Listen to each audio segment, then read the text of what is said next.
सो सारिਆਂ ਨੂੰ ਬੇਨਤੀ है जी अपनी अपनी जगह ते विराजमान हो जाओ। अपने विच आम आदमी पार्टी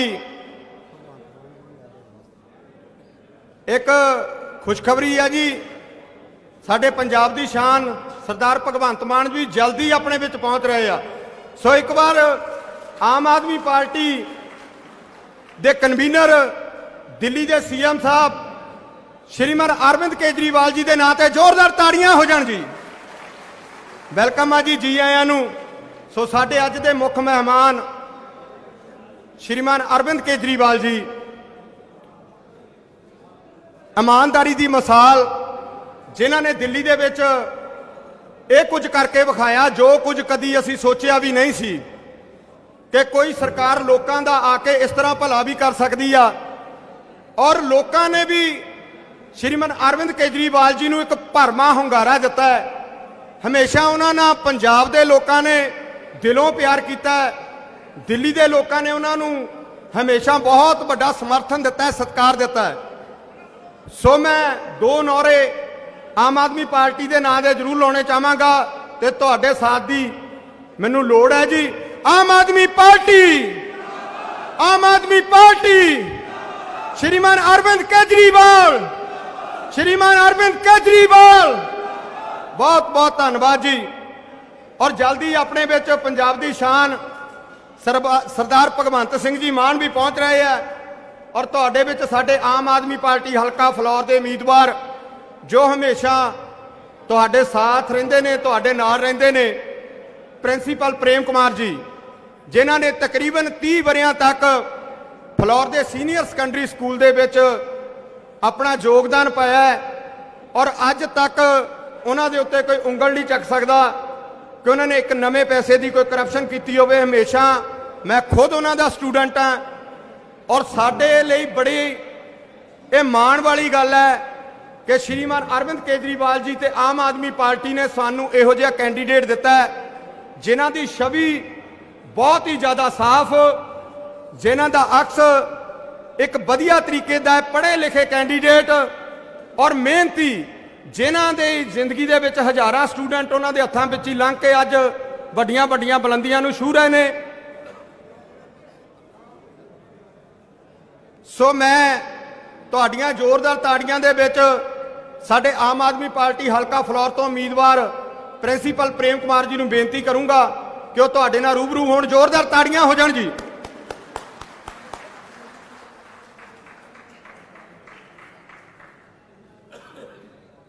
मंच ते सुशोभित साडे बहुत ही सत्कारयोग साडे देश की आन ते शान साडे आम आदमी पार्टी दे सुप्रीमो कन्वीनर दिल्ली के मुख्यमंत्री श्री अरविंद केजरीवाल जी नूं बहुत बहुत मुबारकां और फलौर दे विच हलका विधान सभा दे विच पुजण ते जी आयां भी करदे और धन्नवाद भी करते हैं।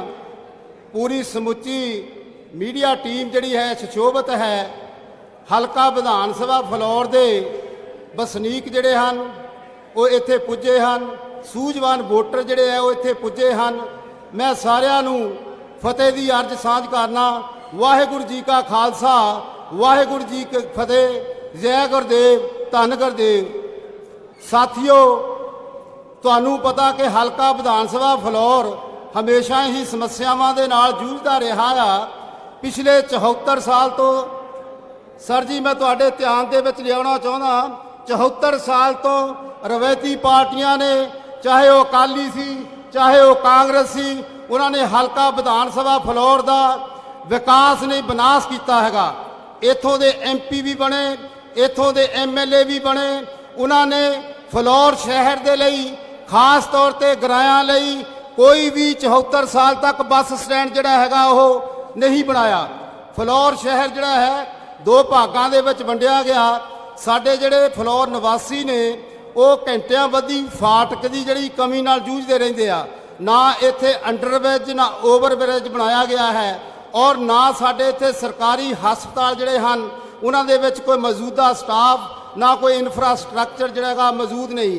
जे गल करिए साडे हलके विधान सभा फलौर दे विच सरकारी प्राइमरी स्कूलों की मैं तो दुर्दशा कहूँगा। सरकारी प्राइमरी स्कूल नंगल दे विच 275 विद्यार्थी ने, सिर्फ तो सिर्फ एक अध्यापक उत्थे काम करे। सरकारी प्राइमरी स्कूल अशाहूर दे विच 225 विद्यार्थी ने, उत्थे सिर्फ एक अध्यापक काम करे। इस तरह जिहड़ा साडा हलका विधान सभा फ्लोर है वो बिल्कुल जिहड़ा हैगा सरकारी प्राइमरी स्कूल दे विच अध्यापकां दी घाट दे नाल जूझ रहा है। दूसरे पासे जे साडे साथी रोजगार दे लई जांदे आ तां उन्हां ते जिहड़ियां डांगां भराईयां जांदियां हन। सो साडा जिहड़ा हलका विधान सभा है बिल्कुल जिहड़ा है लताड़िया, सड़कां टुੱਟੀਆਂ हन, कोई भी जिहड़ा हैगा मंडियां दे उपर शैड नहीं है। पूरा समुच्चा जिहड़ा हैगा इस दा जिहड़ा हैगा विकास जिहड़ा हैगा वो रुकिया पिया है। असीं इक्को ही गल दी इत्थे तर्जमानी करते हाँ। समय समय ते सरकारां ने जिहड़ा हैगा विकास नहीं किया, सिर्फ जिहड़ा हैगा सतलुज दरिया दे नाल रेत का जिहड़ा माफिया राज सी वो स्थापित किया आ, ड्रग माफिया जिहड़ा सी वो स्थापित किया हैगा। सो हलका विधान सभा दे साडे जिहड़े सतलुज दरिया दे नाल बेल्ट लगदी है, जिहड़े साडे किसान भरा ने वो अपने हक्कां लई जूझ रहे हैं। उत्थे जिहड़ा हैगा रेत माफिया का राह चलिया है। असी एक सर जी बैठे ने साडे सुप्रीमो, असी इस गल की हलका विधान सभा फ्लोर के निवासियों नूं एक गारंटी देनी चाहुंदे हां कि जिहड़ा असी दिल्ली के मॉडल ते जिहड़ा हैगा ये हलका विधान सभा फ्लोर का जिहड़ा हैगा वो विकास करांगे और विकास के नाल पूरा जिहड़ा हैगा हैल्थ एजुकेशन सिस्टम जिहड़ा इत्थे प्रशासन है उस दे लई जिहड़ा हैगा असी पूरा जिहड़ा हैगा पहरा देवांगे। मैं एक गल इत्थे साफ स्पष्ट कर देनी चाहुंदा हां कि बड़े बड़े सरकारां दमकचे मारदियां आ, साडियां गड्डियां दा काफला हुण भी आया आ, थां थां सड़कां जिहड़ियां टुੱਟੀਆਂ आ, इत्थों तक हाईवे भी जिहड़ा हैगा ਉਹਦੇ ਵਿੱਚ भी ਜਿਹੜੇ गए टोए पे हैगे आ। सिर्फ ते सिर्फ सरकारां ਜਿਹੜੀਆਂ ਹਨ ਉਹ ਸਾਡੀ ਜਨਤਾ ਨੂੰ ਭੋਲੀਆਂ ਪਾਲੀਆਂ ਨੂੰ ਗਮਰਾਹ ਕਰ ਰਹੀਆਂ। ਮੇਰੇ ਇੱਥੇ ਹਲਕਾ ਵਿਧਾਨ ਸਭਾ ਫਲੋਰ ਦੇ ਜਿਹੜੇ ਹਨ ਸਭ ਤੋਂ ਵੱਧ ਜਿਹੜੇ ਹੈਗੇ ਆ ਵੋਟਰ ਜਿਹੜੇ ਹੈਗੇ ਆ ਸਾਡੇ ਗਰੀਬ ਨੇ। ਸਾਡੀ ਗਰੀਬ ਜਨਤਾ ਦੇ ਲਈ ਜਿਹੜਾ ਹੈਗਾ ਕੋਈ ਵੀ ਭਲਾਈ ਕੋਈ ਵੀ ਸਕੀਮ ਜਿਹੜੀ ਹੈ ਉਹ ਨਹੀਂ ਚਲਾਈ ਜਾ ਰਹੀ ਆ। ਮੈਂ ਅਸੀਂ ਜਿਹੜਾ ਹੈਗਾ ਸਾਡੀ ਆਮ ਆਦਮੀ ਪਾਰਟੀ ਨੇ ਮਾਨਯੋਗ ਸਾਡੇ ਅਰਵਿੰਦ ਕੇਜਰੀਵਾਲ ਜੀ ਦੀ ਅਗਵਾਈ ਦੇ ਵਿੱਚ ਅਸੀਂ ਜਿਹੜਾ ਹੈਗਾ बाबा साहब का सुपना जिहड़ा डॉक्टर भीम राव अंबेडकर जी ने सुपना सिरजिया सी, असी उस सुपने नूं जिहड़ा हैगा साकार करांगे। असी जिहड़ा हैगा समुचे पंजाब दी नहीं, असी अपने हलके जिहड़ा हैगा विधान सभा फ्लोर दी जिहड़ा हैगा एक काया कल्प करांगे। आओ हलका विधान सभा फ्लोर दे वोटरो और वासियों तुसी आण के वध तो वध जिहड़ा हैगा आम आदमी पार्टी का साथ दिओ और आम आदमी पार्टी की सरकार बनाओ। दिल्ली की तर्ज ते तुहानूं घर बैठिया तुहाडीआं बरूहां ते तुहाडी जिहड़ी हैगी दस्तक करके जिहड़ा हैगा वो सारे जिहड़े हैगे काम जिहड़े हैगे निपटाया करांगे और किसी नूं भी कोई परेशानी नहीं होण देवांगे। सिर्फ ते सिर्फ जिहड़ा हैगा प्रशासन जिहड़ा हैगा इस तरह का मुहैया करावांगे कि दिल्ली की तर्ज ते जिहड़ा हैगा तुहानूं वध सहूलतां जिहड़ियां दित्तियां जाया करनगीਆਂ। मैं ज़्यादा समा ना लवां क्योंकि साडे जिहड़े हैगे मानयोग अरविंद केजरीवाल जी जिहड़े हैगे उन्होंने तुहाडे रूबरू होकर जिहड़ा है वो काफ़ी विचार वटांदरा करना है। मैं इक्को ही बेनती करांगा कि आओ आपां सर हुणां नूं विश्वास दवाइए वचन दवाइए कि हलका विधान सभा फ्लोर की जिहड़ी हैगी एक एक वोट जिहड़ी आम आदमी पार्टी की झोली दे विच पा के आपां आम आदमी पार्टी की जिहड़ी हैगी इत्थे पंजाब दे विच सरकार बनाइए ताकि जिहड़ा हैगा सूबे का विकास हो सके। मैं आप भी कमिटमेंट करदा वचनबद्ध हाँ कि असी हलका विधान सभा फ्लोर दे वोटर होने के नाते भी और असी जिहड़ा हैगा हलका विधान सभा की भारी लीड के नाल जिहड़ा हैगा असी इत्थों सीट कटांगे।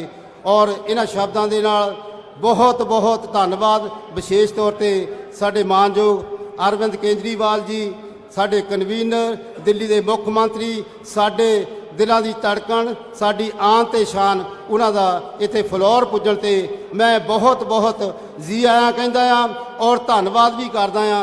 मैं सर अगे एक बेनती करनी चाहुंदा हाँ कि साडे कुछ जिहड़े हन साथी जिहड़े हन इत्थे हलके दे विकास दे लई कुछ प्रश्न जिहड़े हन वो पुछणे चाहुंदे हन। जे इजाजत होवे तां सर मैं उन्हां दा नाम जिहड़ा हैगा अनाउंस करां। सब तो पहला बलदेव सिंह आ, सब तो पहला जिहड़े बलदेव सिंह जी जिहड़े हन उन्हां दा सवाल है। मैं गुजारिश करदा हाँ कि साडे जिहड़े माइक वाले ने साथी उन्हां लई अच्छा ਚਲੋ ਦੋ ਮਿੰਟ ਲਈ ਜਿਹੜਾ ਹੈਗਾ ਆ ਅਸੀਂ ਜਿਹੜਾ ਹੈਗਾ ਇਸ ਜਿਹੜੀ ਹੈਗੀ ਆ ਤਰਜੀਹ ਨੂੰ ਜਿਹੜਾ ਹੈਗਾ ਆ ਉਹ ਚੇਂਜ ਕਰਾਂਗੇ। ਕੁਝ ਮੈਨੂੰ ਇਸ਼ਾਰਾ ਹੋਇਆ ਆ ਵੀ ਹਲਕੇ ਦੇ ਜਿਹੜਾ ਹੈਗਾ ਵਿਕਾਸ ਜਿੱਥੇ ਨਹੀਂ ਹੋਇਆ ਹੈਗਾ ਉਸ ਸੰਬੰਧੀ ਜਿਹੜੀ ਹੈਗੀ ਆ ਹੋਰ ਜਾਣਕਾਰੀ ਦਿੱਤੀ ਜਾਵੇ। ਅਸੀਂ ਦੇਖਦੇ ਆ NH1 ਆ ਨੈਸ਼ਨਲ ਹਾਈਵੇ ਜਿਹੜਾ ਹੈਗਾ ਉਹ ਚੱਲ ਰਿਹਾ ਹੈਗਾ ਆ, ਉਸ 'ਤੇ ਵੀ ਜਿਹੜੀ ਹੈਗੀ ਆ ਸਾਡੀਆਂ ਜਿਹੜੀਆਂ ਜ਼ਮੀਨਾਂ ਅਕਵਾਇਰ ਕੀਤੀਆਂ ਸੀ ਉਹਨਾਂ ਨੂੰ ਅੱਜ ਤੱਕ ਵੀ ਜਿਹੜਾ ਹੈਗਾ ਉਹ ਮੁਆਵਜ਼ਾ ਨਹੀਂ ਦਿੱਤਾ ਗਿਆ ਹੈਗਾ। ਇਸ ਤਰ੍ਹਾਂ ਜਿਹੜੇ ਵੀ ਸਾਡੇ ਹਾਈਵੇ 'ਤੇ ਜਿਹੜੇ ਸੀਗੇ ਕਿਸਾਨਾਂ ਦੀਆਂ ਜ਼ਮੀਨਾਂ ਜਾਂ ਜਿਨ੍ਹਾਂ ਦੇ ਘਰ ਸੀਗੇ ਉਹਨਾਂ ਨੂੰ ਵੀ ਜਿਹੜਾ ਹੈਗਾ ਅਜੇ ਤੱਕ ਕਈ ਵਾਰੀ ਉਹ ਮੁਆਵਜ਼ੇ ਲਈ ਜਿਹੜੇ ਹੈਗੇ ਆ ਦਰ ਜਿਹੜੇ ਹੈਗੇ ਆ ਪ੍ਰਸ਼ਾਸਨ ਦੇ ਅੱਗੇ ਜਾ ਰਹੇ ਨੇ।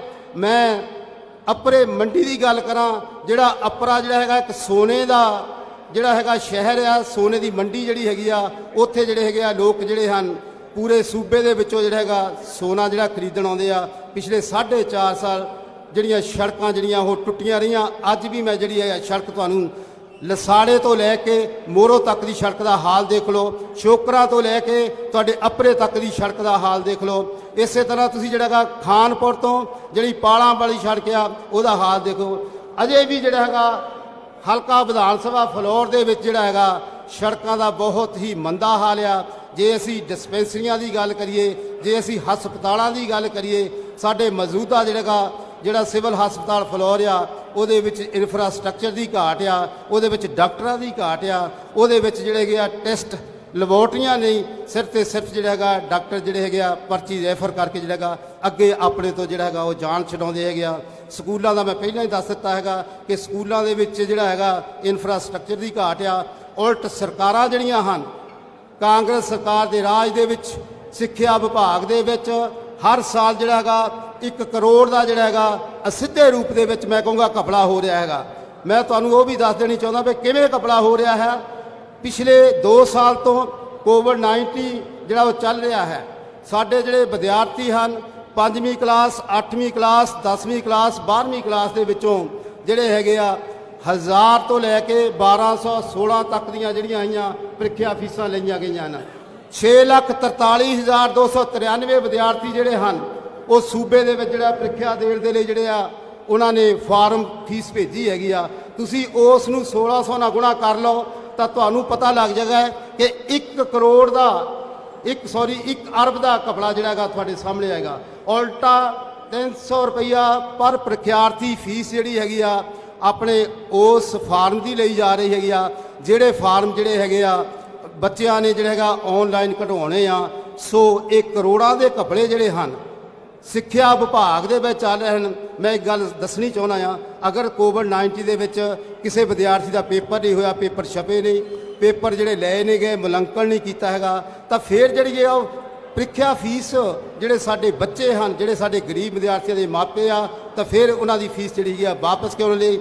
ਮੈਂ ਵਿੱਚੇ ਰੋਕਦਾ, ਸਾਡੇ ਪੰਜਾਬ ਦੀ ਦਿਲਾਂ ਦੀ ਧੜਕਣ ਸਰਦਾਰ ਭਗਵੰਤ ਸਿੰਘ ਮਾਨ, ਸਾਡੇ ਸੂਬਾ ਪ੍ਰਧਾਨ, ਉਹਨਾਂ ਵਾਲੇ ਮੁੱਖ ਮੰਤਰੀ, ਸਾਰਾ ਜਿਹੜਾ ਜ਼ੋਰਦਾਰ ਤਾੜੀਆਂ ਦੇ ਨਾਲ ਸਵਾਗਤ ਕਰੋ ਸਰਦਾਰ ਭਗਵੰਤ ਸਿੰਘ ਮਾਨ ਜੀ ਦਾ, ਸਰਦਾਰ ਭਗਵੰਤ ਸਿੰਘ ਜੀ ਮਾਨ ਜੀ ਦਾ। ਬਹੁਤ ਬਹੁਤ ਧੰਨਵਾਦ, ਬਹੁਤ ਬਹੁਤ ਧੰਨਵਾਦ ਜੀ। ਇੱਧਰ ਸਾਰੇ ਇੱਧਰ ਹੀ ਆ ਜਾਓ।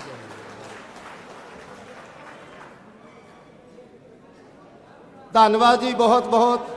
ਸਰਦਾਰ ਭਗਵੰਤ ਸਿੰਘ ਮਾਨ ਜੀ ਸਟੇਜ ਤੇ ਜਿਹੜੇ ਸੁਸ਼ੋਭਿਤ ਹੋ ਗਏ ਹਨ। ਮੈਂ ਇੱਕ ਗੁਜ਼ਾਰਿਸ਼ ਕਰਨੀ ਚਾਹੁੰਦਾ ਹਾਂ, ਕੁਝ ਰਸ਼ ਹੋ ਗਿਆ ਹੈਗਾ, ਥੋੜ੍ਹਾ ਜਿਹਾ ਇੱਧਰ ਪਿੱਛੇ ਨੂੰ ਕਾਫੀ ਜਿਹੜਾ ਹੈਗਾ ਇੱਧਰ ਨੂੰ ਹੋ ਜਾਓ ਤਾਂ ਕਿ ਕੋਵਿਡ ਨਿਯਮਾਂ ਦੀ ਵੀ ਜਿਹੜੀ ਪਾਲਣਾ ਕਰ ਸਕੀਏ।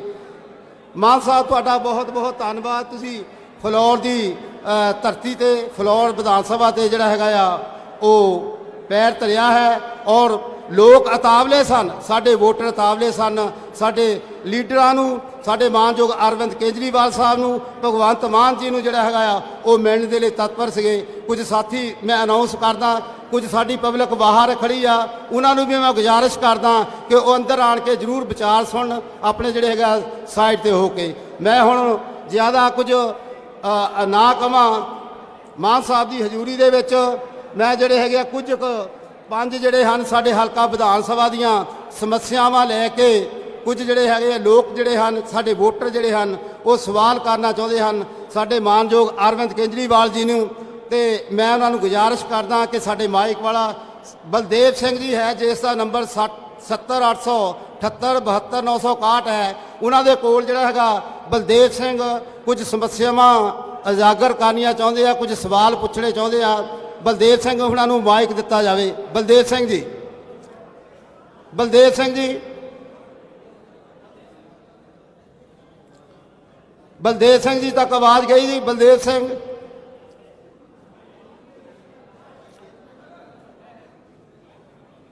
ਹਾਂਜੀ ਬਲਦੇਵ ਸਿੰਘ ਜੀ, ਹਾਂਜੀ ਬੋਲੋ ਜੀ। ਹਾਂਜੀ ਬਲਵੀਰ ਸਿੰਘ ਜੀ ਬੋਲੋ, ਸ਼ਾਬਾਸ਼।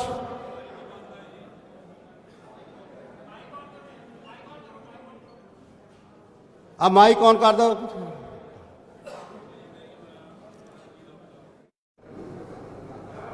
ਆ ਬਲਵੀਰ ਸਿੰਘ ਨੂੰ ਦਿਓ ਮਾਈਕ ਜੀ। ਹੈਲੋ, ਮੈਂ ਸਾਰਿਆਂ ਦਾ ਬਹੁਤ ਧੰਨਵਾਦੀ ਆ। ਮੈਂ ਸਰ ਨੇ ਇੱਕ ਸਵਾਲ ਕਰਨਾ ਚਾਹੁੰਦਾ ਆ। ਮੈਂ ਇੱਕ ਕਿਸਾਨ ਵਿੰਗ ਤੋਂ ਹੈਗਾ ਆ। ਸਾਡੇ ਅਸੀਂ ਬਹੁਤ ਸਾਰੇ ਕਿਸਾਨ ਜਦੋਂ ਅਸੀਂ ਫਸਲ ਤਿਆਰ ਕਰਦੇ ਆ, ਅਸੀਂ ਨਾ ਆੜ੍ਹਤੀਆਂ ਲਈ ਲੈ ਕੇ ਜਾਂਦੇ ਆ। ਉੱਥੇ ਸਾਡਾ ਮੰਡੀ ਦੇ ਵਿੱਚ ਜਾ ਕੇ ਜਿਹੜਾ ਸਾਡਾ ਨਾ ਉਹ ਮਸਲਾ ਹੱਲ ਨਹੀਂ ਹੁੰਦਾ ਹੈਗਾ। ਸਾਡੀ ਗਾਹਾਂ ਆੜ੍ਹਤੀਆਂ ਨਾਲ ਰਿਲੇਸ਼ਨ ਬਣੇ ਹੋਏ ਆ।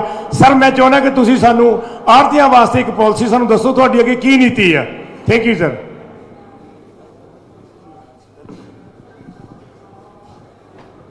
ਹੈਲੋ, ਬਹੁਤ ਵਧੀਆ ਤੁਸੀਂ ਸਵਾਲ ਪੁੱਛਿਆ ਜੀ। ਆੜ੍ਹਤੀ ਅਤੇ ਕਿਸਾਨ ਦਾ 9 ਮਾਸ ਦਾ ਰਿਸ਼ਤਾ ਹੁੰਦਾ ਹੈ, ਕਿਉਂਕਿ ਆਪਣੇ 6-6 ਮਹੀਨਿਆਂ ਬਾਅਦ ਫਸਲ ਆਉਂਦੀ ਹੈ, ਝੋਨਾ ਤੇ ਕਣਕ। ਉਹ 6 ਮਹੀਨੇ ਜਿਹੜੇ ਵਿਚਾਲੇ ਜਦੋਂ ਗੈਪ ਹੁੰਦਾ ਹੈ, ਕੋਈ ਐਮਰਜੈਂਸੀ ਹੋ ਜੇ, ਕੋਈ ਵਿਆਹ ਆ ਗਿਆ, ਧੀ ਦਾ ਵਿਆਹ ਕਰਨਾ ਹੈ, ਜਾਂ ਕੋਈ ਇਸ ਤਰ੍ਹਾਂ ਦੀ ਕੋਈ ਬਿਮਾਰੀ ਹੋ ਗਈ, ਤਾਂ ਆਪਾਂ ਆੜ੍ਹਤੀਏ ਨੂੰ ਅੱਧੀ ਰਾਤ ਨੂੰ ਫੋਨ ਕਰ ਲੈਂਦੇ ਹਾਂ। ਅਤੇ ਆੜ੍ਹਤੀਏ ਦਾ ਮੁਨੀਮ ਜਾਂ ਉਹ ਖੁਦ ਉਹ ਖੜਾ ਹੁੰਦਾ ਹਸਪਤਾਲ ਦੇ ਗੇਟ ਤੇ 2 ਲੱਖ ਰੁਪਈਆ ਲੈ ਕੇ। ਸੋ ਆੜ੍ਹਤੀਏ ਤੇ ਕਿਸਾਨ ਦਾ ਜਿਹੜਾ ਰਿਸ਼ਤਾ ਹੈ, ਉਹਨੂੰ ਪਿਛਲੇ ਦਿਨੀ ਇਹ ਖੇਤੀ ਕਾਨੂੰਨ ਰਾਹੀਂ ਆੜ੍ਹਤੀਆਂ ਲਈ ਦਲਾਲ ਹੋਰ ਪਤਾ ਨਹੀਂ ਕੀ ਲਫ਼ਜ਼ ਵਰਤੇ ਗਏ, ਪਰ ਆੜ੍ਹਤੀਆ ਜਿਹੜਾ ਉਹ ਸਰਵਿਸ ਪ੍ਰੋਵਾਈਡਰ ਹੈ।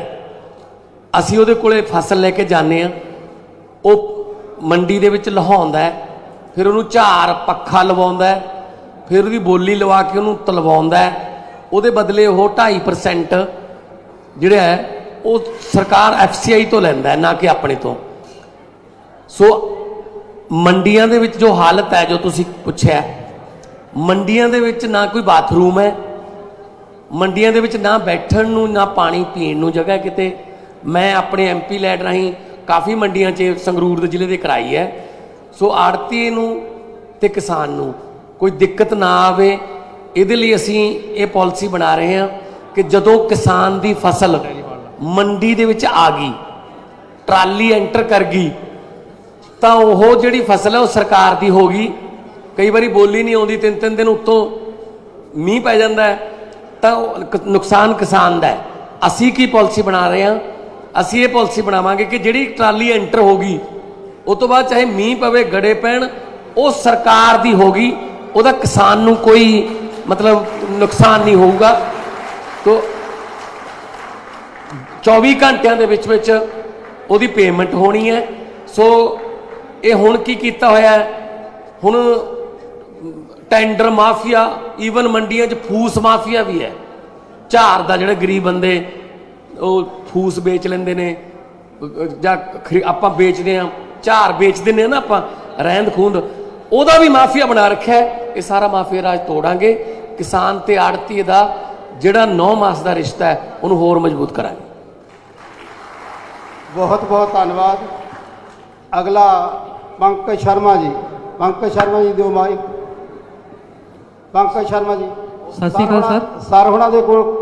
ਸਤਿ ਸ਼੍ਰੀ ਅਕਾਲ ਸਰ। ਸਰ ਮੇਰਾ ਇੱਕ ਆਪਣਾ ਬਿਜ਼ਨਸ ਹੈ, ਅਤੇ ਸਰ ਹੁਣ ਪੰਜਾਬ ਦੇ ਵਿੱਚ ਨਵਾਂ ਇੰਡਸਟਰੀ ਲਾਉਣ ਲਈ ਨਾ ਚਾਹੁੰਦੇ ਹੋਏ ਵੀ ਲੱਖਾਂ ਰੁਪਈਆਂ ਦਾ ਰਿਸ਼ਵਤ ਦੇਣੀ ਪੈਂਦੀ ਆ। ਸਰ ਮੈਂ ਇਹ ਜਾਣਨਾ ਚਾਹੁੰਦਾ ਵੀ ਜਿਹੜੀ ਜੇ ਤੁਹਾਡੀ ਸਰਕਾਰ ਆਉਂਦੀ ਆ, ਤਾਂ ਤੁਸੀਂ ਇਸ ਰਿਸ਼ਵਤ ਨੂੰ ਰੋਕਣ ਲਈ ਤੁਹਾਡੀ ਕੀ ਨੀਤੀ ਹੋਵੇਗੀ?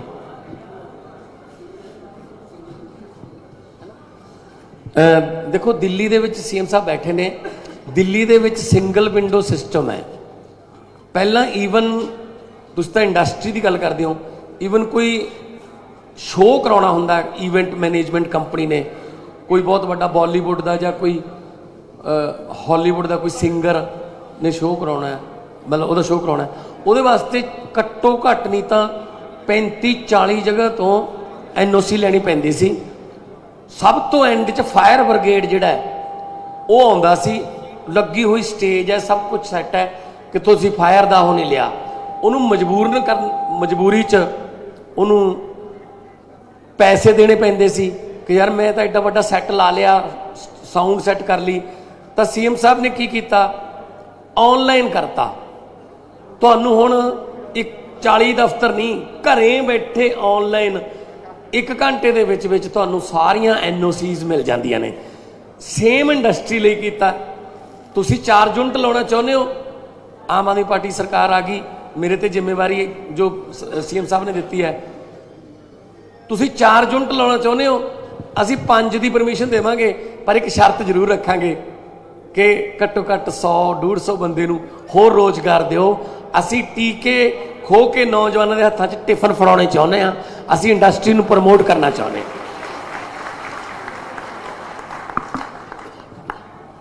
ਅਗਲੇ ਸਾਡੇ ਪ੍ਰਸ਼ਨਵਾਚਕ ਕੇਵਲ ਮਹਿਮੀ ਜੀ, ਕੇਵਲ ਮਹਿਮੀ ਜੀ ਨੂੰ ਮਾਈਕ ਦਿਓ। ਸਤਿ ਸ਼੍ਰੀ ਅਕਾਲ ਸਰ। ਸਰ ਮੈਂ ਇੱਕ ਬਿਜ਼ਨਸਮੈਨ ਹਾਂ ਜੀ।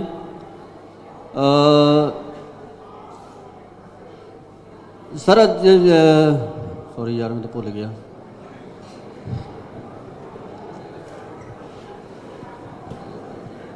ਹੈਲੋ, ਹਾਂਜੀ ਅਸੀਂ ਧੰਨਵਾਦ ਕਰਦੇ ਤੁਹਾਡੇ ਆਉਣ ਤੇ। ਕੀ ਹੋ ਗਿਆ? ਮੈਂ ਠੀਕ ਹੈ, ਤਬੀਅਤ ਠੀਕ? ਸਰ ਤਬੀਅਤ ਉਹਨਾਂ ਦੀ ਥੋੜੀ ਡਾਊਨ ਹੋ ਗਈ, ਕੋਈ ਗੱਲ ਨਹੀਂ ਜੀ। ਆਪਾਂ ਪਾਣੀ ਵਗੈਰਾ ਪਾ। ਮੈਂ ਕਿਸਾਨੀ ਨਾਲ ਸੰਬੰਧਿਤ ਹਾਂ ਜੀ। ਸਾਨੂੰ ਸਾਡੇ ਸਾਰੇ ਏਰੀਏ ਦੀ, ਕਿ ਸਾਰੇ ਪੰਜਾਬ ਦੀ, ਤੁਸੀਂ ਵੀ ਪੰਜਾਬ ਚੋਂ ਹੀ ਆ, ਤੁਹਾਨੂੰ ਵੀ ਉਸ ਮੰਗ ਦਾ ਪਤਾ ਆ ਵੀ ਆਪਣਾ ਪਾਣੀ ਦਾ ਲੈਵਲ ਕਿੰਨਾ ਥੱਲੇ ਜਾ ਰਿਹਾ ਹੈ। ਤੁਸੀਂ ਸੰਸਦ 'ਚ ਵੀ ਆਵਾਜ਼ ਚੱਕਦੇ ਆ ਸਾਰੇ, ਭਾਵੇਂ ਕੋਈ ਅਕਾਲੀ ਜਾਂ ਕਾਂਗਰਸੀ, ਉਸ ਗੱਲ ਨੂੰ ਸਲੂਟ ਕਰਦੇ ਆ ਸਾਰੇ ਤੁਹਾਨੂੰ। ਤੇ ਆਪਣੇ ਨਹਿਰੀ ਪਾਣੀ ਜਿਹੜਾ ਆ ਉਹ ਸਾਨੂੰ ਕਿਤੇ ਝੋਨੇ ਦੇ ਵੇਲੇ ਜਦੋਂ ਲਾਉਣ ਲੱਗਦੇ ਉਦੋਂ ਵੀ ਨਹੀਂ ਪਹੁੰਚਦਾ, ਜਾਨੂੰ ਅੱਧਾ ਝੋਨਾ ਲੱਗ ਜਾਂਦਾ, ਜਾਨੂੰ ਨਹਿਰੀ ਪਾਣੀ ਪਹੁੰਚਦਾ। ਸਾਰਾ ਸਾਲ ਨਹਿਰੀ ਪਾਣੀ ਚੱਲਣਾ ਚਾਹੀਦਾ, ਜਿਹੜਾ ਕਿ ਸਾਨੂੰ ਸਾਡਾ ਜਿਹੜਾ ਪਾਣੀ ਦਾ ਲੈਵਲ ਆ ਥੱਲੇ ਨਾ ਜਾ ਸਕੇ। ਮੋਟਰਾਂ ਜਿਹੜੀਆਂ ਸਾਨੂੰ ਜਦੋਂ ਲੋੜ ਹੋਵੇ ਤਾਂ ਲੋੜ ਮੁਤਾਬਕ ਹੀ ਵਰਤੀਏ। ਅਸੀਂ ਪਾਣੀ ਜਿਹੜਾ ਪੰਜਾਬ, ਜਿਹੜੀ 5 ਦਰਿਆਵਾਂ ਦੀ ਧਰਤੀ ਆ, ਇਹ ਪਾਣੀ ਤੋਂ ਬਗੈਰ ਕੁਝ ਨਹੀਂ ਹੈਗਾ ਇੱਥੇ, ਇਹ ਰੇਗਿਸਤਾਨ ਬਣ ਜਾਣਾ ਜੀ। ਇਹ ਤੇ ਤੁਸੀਂ ਮੇਰੇ ਆਪਣੇ ਪਿੰਡ ਮਾਲਵੇ 'ਚ ਮੇਰਾ ਪਿੰਡ ਪੈਂਦਾ ਹੈ, ਸੰਗਰੂਰ ਜ਼ਿਲ੍ਹੇ 'ਚ 500 ਫੁੱਟ ਤੇ ਪਾਣੀ ਦਾ ਲੈਵਲ ਚਲਾ ਗਿਆ। ਕਾਰਨ ਕੀ ਹੈ? ਜਿਹੜਾ ਕੱਸੀਆਂ, ਸੂਏ, ਨਾਲੇ, ਉਹ ਸਿਸਟਮ ਹੀ ਸਾਰਾ ਟੁੱਟ ਗਿਆ ਜੀ। ਮਤਲਬ ਜੇ ਮੈਂ ਆਪਣੇ ਪਿੰਡ ਅਸੀਂ ਕਹਿੰਦੇ ਸੀਗੇ ਵੀ ਇਹ 90-10 ਦੀ ਪਾਲਿਸੀ ਹੈ ਸੈਂਟਰ ਦੀ, ਕਿ 90% ਸਰਕਾਰ ਪਾਊਗੀ ਤੇ 10 ਵਰਲਡ ਬੈਂਕ ਦੀ ਪਾਲਿਸੀ ਹੈ 10% ਪਿੰਡ ਦੀ ਪੰਚਾਇਤ ਪਾਊਗੀ। ਸਾਨੂੰ ਕਹਿੰਦੇ 2 ਕਰੋੜ ਰੁਪਏ ਦਾ ਖਰਚਾ ਹੈ। ਅਸੀਂ ਕਿਹਾ ਓਕੇ ਜੀ, ਅਸੀਂ ਪੰਚਾਇਤ ਵੱਲੋਂ ਪਾ ਦਾਂਗੇ, ਪਰ ਸਾਡੇ ਸੂਏ, ਕੱਸੀਆਂ ਦੁਬਾਰੇ ਚਲਾ ਦਿਓ। ਉਹ ਕਹਿੰਦੇ ਜੀ ਫਲਾਨੇ ਥਾਵੇਂ ਉੱਥੋਂ 40 ਕਿਲੋਮੀਟਰ ਦੂਰ ਇੰਨੇ ਕਿਲੋਮੀਟਰ ਨਹਿਰ ਜਿਹੜੀ ਉਹ ਟੁੱਟ ਚੁੱਕੀ ਹੈ, ਕਿਉਂਕਿ ਪਾਣੀ ਨਹੀਂ 'ਚ ਆਇਆ, ਇਸ ਕਰਕੇ ਸਾਨੂੰ ਉਹਦੇ ਵੀ ਖਰਚਾ ਤੁਹਾਨੂੰ ਪਾਉਣਾ ਪਊਗਾ। ਸੋ ਨਹਿਰੀ ਜਿਹੜਾ ਆਪਣਾ ਕਲਚਰ ਸੀਗਾ ਉਹ ਇਹਨੇ ਬਿਲਕੁਲ ਤੋੜ ਕੇ ਰੱਖਤਾ, ਕਿਸੇ ਨੇ ਧਿਆਨ ਨਹੀਂ ਦਿੱਤਾ, ਨਾ ਹੀ ਇਹਨਾਂ ਨੂੰ ਇਸ ਲੈਵਲ ਤੇ ਪਤਾ ਹੈ। ਤੁਸੀਂ ਐਂ ਕਰਿਓ, ਸੁਖਬੀਰ ਬਾਦਲ ਨੂੰ ਜਾਂ ਕੈਪਟਨ ਅਮਰਿੰਦਰ ਸਿੰਘ ਨੂੰ ਇਹਨੂੰ ਪੁੱਛੋ ਕੱਸੀ ਕੀ ਹੁੰਦੀ ਹੈ, ਇਹਨੂੰ ਪਤਾ ਹੀ ਨਹੀਂ ਕੱਸੀ ਕੀ ਹੁੰਦੀ ਹੈ। ਸੂਏ ਕੀ ਹੁੰਦੇ ਨੇ ਪਤਾ ਹੀ ਨਹੀਂ, ਜਦੋਂ ਸੂਏ ਕੀ ਹੁੰਦੇ ਨੇ। ਇੱਕ ਪੂਰੀ ਦੀ ਪੂਰੀ ਨਹਿਰ, CM ਸਾਹਿਬ, ਇੱਕ ਪੂਰੀ ਦੀ ਪੂਰੀ ਨਹਿਰ ਪ੍ਰਕਾਸ਼ ਸਿੰਘ ਬਾਦਲ ਹੋਰਾਂ ਦੇ ਖੇਤਾਂ ਜਾ ਕੇ ਖਤਮ ਹੋ ਜਾਂਦੀ ਹੈ। ਉਹ ਮੋਟਰਾਂ ਨਹੀਂ ਚਲਾਉਂਦੇ, ਸਾਨੂੰ ਮੋਟਰਾਂ ਚਲਾਉਣੀਆਂ ਪੈ ਰਹੀਆਂ। ਅਸੀਂ ਥੱਲੋਂ ਧਰਤੀ 'ਚੋਂ 1 ਕਿਲੋ ਚਾਵਲ ਪੈਦਾ ਕਰਨ ਵਾਸਤੇ, 1 ਕਿਲੋ ਚੌਲ ਪੈਦਾ ਕਰਨ ਵਾਸਤੇ 3800 ਲੀਟਰ ਪਾਣੀ ਲੱਗਦਾ ਜੀ। ਅਸੀਂ ਧਰਤੀ 'ਚੋਂ ਚਾਂਦੀ ਕੱਢ ਰਹੇ, ਚਾਂਦੀ, ਤੇ ਚੌਲ ਜਿਹੜੇ ਨੇ ਉਹ ਉਗਾ ਰਹੇ ਹਾਂ। ਬਿਲਕੁਲ ਤੁਹਾਡੀ ਸਹੀ ਗੱਲ ਹੈ। ਜਿੰਨੀ ਹਰੀ ਕੇ ਪੱਤਣ ਤੋਂ ਲੀਕੇਜ ਹੈ ਪਾਕਿਸਤਾਨ ਨੂੰ, ਪਾਣੀ ਦੀ ਲੀਕੇਜ, ਜਿੰਨਾ ਉਹਨਾਂ ਦਾ ਬਣਦਾ ਐਗਰੀਮੈਂਟ ਮੁਤਾਬਕ ਉਹ ਜਾਂਦਾ, ਉਹ ਤੋਂ ਵੱਧ ਜਾਂਦਾ ਹੈ। ਜੋ ਲੀਕੇਜ ਰੁਕ ਜੇ ਤਾਂ ਪੰਜਾਬ ਦਾ ਕੋਈ ਇਹੋ ਜਿਹਾ ਜ਼ਿਲ੍ਹਾ ਜਾਂ ਪਿੰਡ ਨਹੀਂ ਹੋਊਗਾ ਜਿੱਥੇ ਸਿੰਚਾਈ ਕਰਨ ਵਾਸਤੇ ਫਸਲਾਂ ਨੂੰ ਮੋਟਰ ਚਲਾਉਣੀ ਪੈ ਜੇ। ਸੋ ਪਾਣੀ ਦਾ ਲੈਵਲ ਜਿਹੜਾ ਉਹ ਬਚਾਉਣਾ ਹੈ ਤੇ ਝੋਨੇ 'ਚੋਂ ਵੀ ਕੱਢਣਾ ਹੈ। ਸਾਡੀ ਧਰਤੀ ਇੰਨੀ ਉਪਜਾਊ ਹੈ, ਬਾਜਰਾ ਬੀਜ ਲਈਏ, ਮੱਕੀ ਬੀਜ ਲਈਏ, ਸੂਰਜਮੁਖੀ ਬੀਜ ਲਾਂਗੇ, ਦਾਲਾਂ, ਆਲੂ, ਟਮਾਟਰ, ਜੋ ਮਰਜ਼ੀ ਬੀਜ ਲਓ, ਪਰ ਮੰਡੀਕਰਨ ਨਹੀਂ ਹੈਗਾ ਉਹਨਾਂ ਦਾ। ਵੇਚਾਂਗੇ ਕਿੱਥੇ ਉਹਨਾਂ ਨੂੰ? ਉਹ ਮੰਡੀਕਰਨ ਦੇਵਾਂਗੇ, ਤੁਹਾਨੂੰ MSP ਦੇਵਾਂਗੇ, ਤਾਂ ਕਿ ਝੋਨੇ 'ਚੋਂ ਨਿਕਲ ਕੇ ਆਪਾਂ ਪਾਣੀ ਵੀ ਬਚਾਈਏ ਤੇ ਨਾਲੇ ਆਪਣਾ ਸਪਰੇਆਂ ਜਿਹੜੀਆਂ ਹੁੰਦੀਆਂ ਉਹਨਾਂ ਤੋਂ ਵੀ ਖੜਾ ਛੁੱਟੇ। ਔਰ ਗੁਰੂ ਨਾਨਕ ਸਾਹਿਬ ਨੇ ਕਿਹਾ ਪਵਨ ਗੁਰੂ ਪਾਣੀ ਪਿਤਾ ਮਾਤਾ ਧਰਤ ਮਹੱਤ। ਪਵਨ ਹੋ ਗਈ ਹਵਾ, ਪਵਨ ਨੂੰ ਗੁਰੂ ਦਾ ਦਰਜਾ, ਪਵਨ ਗੁਰੂ ਪਾਣੀ ਪਿਤਾ, ਪਾਣੀ ਨੂੰ ਪਿਤਾ ਦਾ ਦਰਜਾ ਤੇ ਮਾਤਾ ਨੂੰ ਧਰਤੀ ਦਾ ਦਰਜਾ। ਅਸੀਂ ਤਿੰਨੋਂ ਦਰਜੇ ਕਾਇਮ ਨਹੀਂ ਰੱਖ ਸਕੇ। ਇਹ ਗੁਰੂਆਂ ਦੀ ਬਾਣੀ 'ਚ ਲਿਖਿਆ, ਜਿਹੜਾ ਗੁਰੂ ਨਾਨਕ ਸਾਹਿਬ ਨੇ ਉਹਨਾਂ ਨੂੰ ਆਪਾਂ ਬਰਾਬਰ ਉਹ ਦਰਜੇ ਪਵਨ ਗੁਰੂ ਪਾਣੀ ਪਿਤਾ ਮਾਤਾ ਧਰਤ ਮਹੱਤ, ਇਹ ਦਰਜੇ ਆਪਾਂ ਤਿੰਨੇ ਕਾਇਮ ਕਰਨੇ ਆ ਦੁਬਾਰਾ। ਬਹੁਤ ਬਹੁਤ ਧੰਨਵਾਦ ਜੀ। ਇਹ ਬੁਲਾ ਲਓ, ਆ ਜਾਓ ਆ ਜਾਓ, ਹਾਂਜੀ, ਆਉਣ ਦਿਓ। ਗਗਨ ਕਹਾਵਰ ਜੀ ਮਾਨਯੋਗ ਮੁੱਖ ਮੰਤਰੀ ਦਿੱਲੀ ਜੀ ਨੂੰ ਸ੍ਰੀ ਗੁਰੂ ਰਵਿਦਾਸ ਮਹਾਰਾਜ ਜੀ ਦਾ ਚਿੰਨ੍ਹ ਭੇਟ ਕਰ ਰਹੇ ਨੇ ਔਰ ਬਹੁਤ ਬਹੁਤ ਵੱਡੀ ਸੋਚ, ਗਗਨ ਕਹਾਵਰ ਜੀ ਵੱਡੀ ਸੋਚ ਦੇ ਮਾਲਕ, ਸਾਡੇ ਦਿੱਲੀ ਦੇ ਮੁੱਖ ਮੰਤਰੀ ਗੁਰੂ ਰਵਿਦਾਸ ਮਹਾਰਾਜ ਕੀ ਜੈ। ਬਹੁਤ ਬਹੁਤ ਧੰਨਵਾਦ ਗਗਨ ਜੀ ਤੁਹਾਡੀ ਵੱਡੀ ਸੋਚ, ਤੁਸੀਂ ਜਿਹੜਾ ਗੁਰੂਆਂ ਦੇ ਪਦਾਂ ਦੇ ਚੱਲ ਕੇ ਜਿਹੜਾ ਹੈ ਪਹਿਰਾ ਦੇ ਰਹੇ ਹੋ। ਹੁਣ ਮੈਂ ਲਾਸਟ ਸਾਡੇ ਪ੍ਰਸ਼ਨ ਪੁੱਛਣ ਵਾਲੇ ਸੀਮਾ ਰਾਣੀ ਜੀ ਨੂੰ ਗੁਜ਼ਾਰਿਸ਼ ਕਰਦਾ ਕਿ ਸੀਮਾ ਰਾਣੀ ਨੂੰ ਮਾਈਕ ਦਿੱਤਾ ਜਾਵੇ। ਕੋਈ ਆਪਣਾ ਉਹ ਸਰ ਨੂੰ ਸਵਾਲ ਪੁੱਛਣਾ ਚਾਹੁੰਦੇ ਨੇ। ਸੀਮਾ ਰਾਣੀ ਜੀ। ਹੈਲੋ, ਬੋਲੋ। ਹੈਲੋ, ਸਤਿ ਸ਼੍ਰੀ ਅਕਾਲ ਸਰ।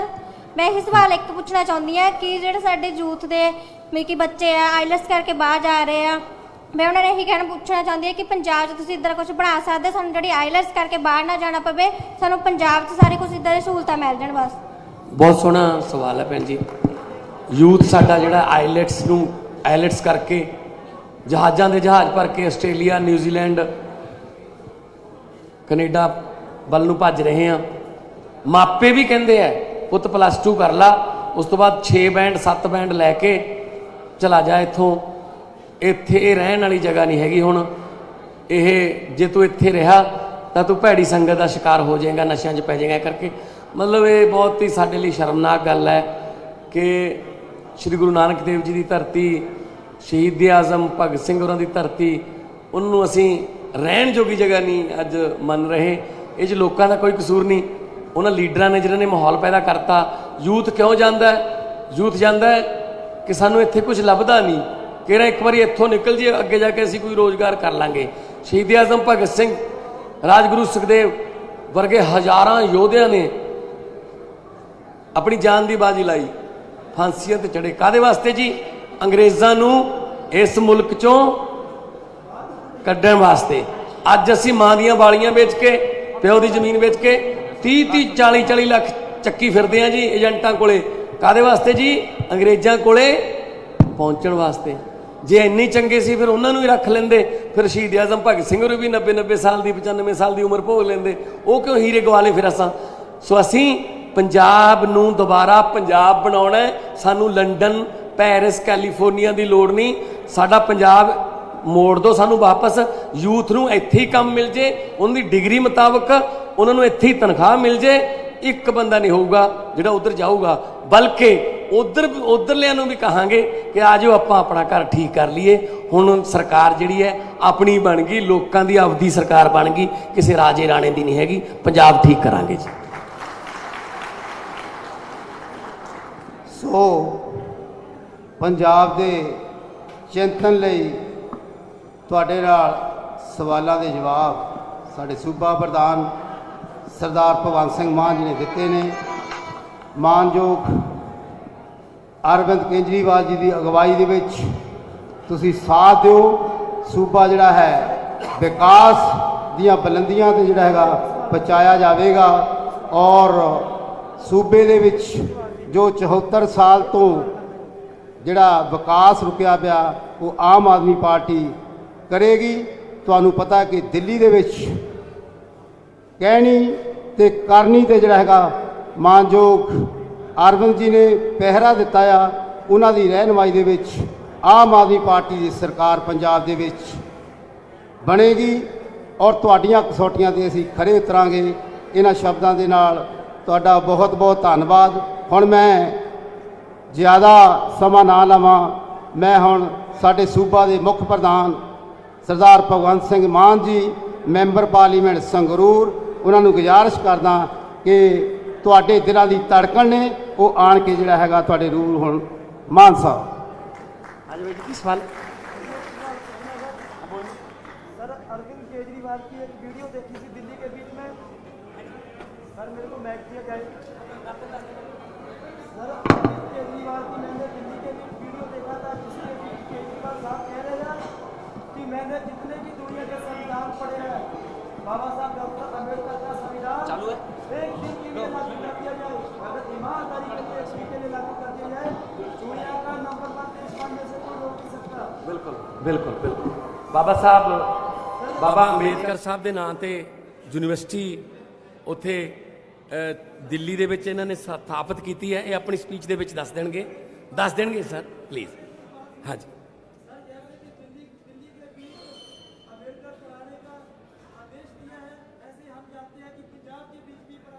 बिल्कुल बिल्कुल। एक मिनट सीएम साहब आलन कल या परसों मैं और मान साहब प्रेस कॉन्फ्रेंस करके इसका ऐलान करेंगे, बहुत बड़ा ऐलान करेंगे। मैं और मान साहब आप चिंता मत करो। ਫਿਲੌਰ ਹਲਕੇ ਦੇ ਸਤਿਕਾਰਯੋਗ ਬਜ਼ੁਰਗ ਨੌਜਵਾਨ ਵੀਰ ਮਾਵਾਂ ਭੈਣਾਂ ਮੀਡੀਆ ਦੇ ਸਾਡੇ ਸੱਜਣ ਪਾਰਟੀ ਦੇ ਸਾਰੇ ਦਰਜਾ ਬਦਰਜਾ ਅਹੁਦੇਦਾਰ ਸਹਿਬਾਨ ਔਰ ਸਾਡੇ ਫਿਲੌਰ ਤੋਂ ਜਿਨ੍ਹਾਂ ਨੂੰ ਮੁੱਖ ਸੇਵਕ ਦੀ ਭੂਮਿਕਾ ਮਿਲੀ ਹੈ ਪ੍ਰਿੰਸੀਪਲ ਪ੍ਰੇਮ ਕੁਮਾਰ ਜੀ, ਸਾਡੇ ਦੇਸ਼ ਦੇ ਸਭ ਤੋਂ ਵੱਧ ਹਰਮਨ ਪਿਆਰੇ ਮੁੱਖ ਮੰਤਰੀ